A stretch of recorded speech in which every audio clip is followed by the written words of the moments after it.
Hi friends, welcome to Angel's Care. Last video bandar halwa sweet unga ellorukume rombave pidichirukku na nambaren. Inniki Angel's Care kitchen la neenga paaka pora sweet Diwali special ellorukume favorite ana Rava Laddu recipe da neenga paaka poringa. Video paakradhukku munadi Angel's Care channel first time paakreenga subscribe pannikonga அப்படியே பக்கத்துல இருக்கிற bell icon click பண்ணிக்கோங்க for latest updates.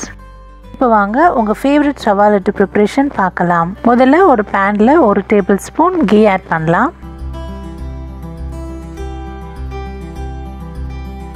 half a cup cashews எடுத்து வச்சிருக்கேன் golden brown அத fry பண்ணிக்கலாம்.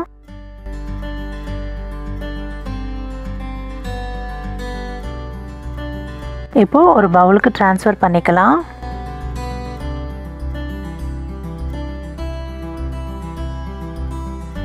இப்போ அதே கீல ஒரு கப் தேங்காய் கிரேட் பண்ணி வச்சிருக்கேன் நான் அதை நல்லா ஃப்ரை பண்ணிக்கலாம். ரவா லட்டுக்கு ஃப்ரை பண்ணி இந்த மாதிரி தேங்காய் ஆட் பண்ணுறதுனால நீங்கள் 15 to 20 days வச்சு சாப்பிட்றதுக்கு நல்லா இருக்கும், இல்லைன்னா கெட்டு போகிறதுக்கு சான்சஸ் இருக்குது. அதனால் நல்லா ஃப்ரை பண்ணிக்கலாம் தேங்காய்.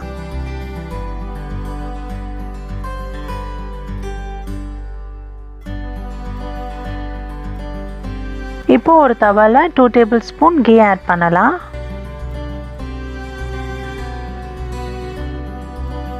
நான் 1.5 கப் ரவா எடுத்துக்கிறேன். நல்லா மிக்ஸ் பண்ணிட்டே வாங்க.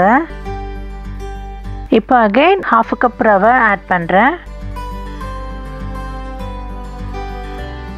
இப்போ 1 tablespoon நெய் ஆட் பண்ணிக்கலாம். நல்லா மிக்ஸ் பண்ணுங்க. ரவா நல்லா ஃப்ரை ஆகணும். ஸ்டவ் ஃப்ளேம் சிம்லேயே வச்சுட்டு நல்லா ஃப்ரை பண்ணிட்டே வாங்க. அடி பிடிக்கக்கூடாது அண்ட் கட்டி கட்டக்கூடாது. நல்லா மிக்ஸ் பண்ணிட்டே வாங்க.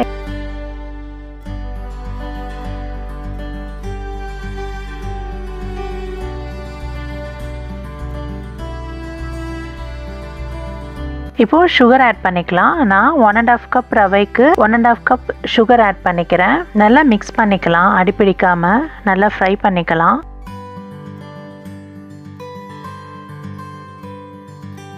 கிரேட் பண்ணி ஃப்ரை பண்ணி வச்சிருக்கிற தேங்காய் இதில் ஆட் பண்ணிக்கலாம். நல்லா மிக்ஸ் பண்ணலாம். இப்போ எலைச்சி ஆட் பண்ணலாம். 3 ஏலக்காய் எடுத்திருக்கேன், அதை பவுடர் பண்ணி வச்சிருக்கேன், ஆட் பண்ணிக்கலாம். நல்ல அருமையான அரோமா வருது. ரவா லட்டுல கூட நல்ல மிக்சிங் ப்ராசஸ் தான் அதிகமாக இருக்கும். நல்லா மிக்ஸ் பண்ணிட்டே வாங்க, அடி பிடிக்கவே கூடாது.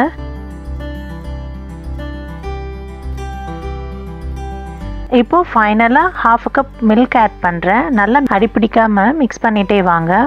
லட்டு பிடிக்கிற கன்சிஸ்டன்சி வர வரைக்கும் நல்லா மீடியம் ஃப்ளேமில் வச்சு மிக்ஸ் பண்ணிட்டே வாங்க.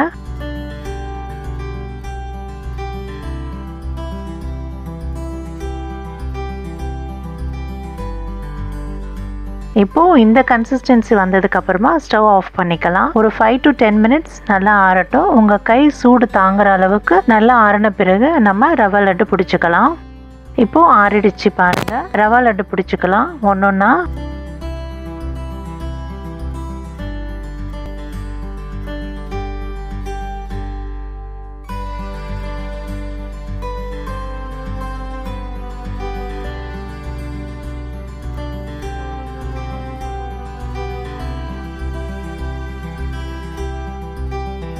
ஃபைனலாக நம்ம ஃப்ரை பண்ணி வச்சுருக்கிற கேஷ்யூ கார்னிஷ் பண்ணிக்கலாம். ரொம்ப டேஸ்டியாக இருக்கும். சாப்பிடும்போது நல்லா கரைஞ்சி போகும் வாய்க்குள்ளே. இன்னும் சாப்பிட்ணுன்னு தோணும். அந்த அளவுக்கு டேஸ்டியாக இருக்கும் இந்த ரவா லட்டு. நீங்கள் ட்ரை பண்ணுங்கள். ட்ரை பண்ணி ப்ரிப்பேர் பண்ணி சாப்பிட்டு எனக்கு கமெண்ட் செக்ஷனில் தெரியப்படுத்துங்க. லைக் பண்ணுங்கள் அண்ட் உங்கள் ஃப்ரெண்ட்ஸுக்கு ஷேர் பண்ணுங்கள். அண்ட் மறக்காமல் சப்ஸ்கிரைப் பண்ணிக்கோங்க. நெக்ஸ்ட் இன்னொரு திவாலி ஸ்பெஷல் ஸ்வீட் ரெசிபியில் உங்களை பார்க்குறேன். தேங்க்ஸ் ஃபார் வாட்சிங். Bye friends.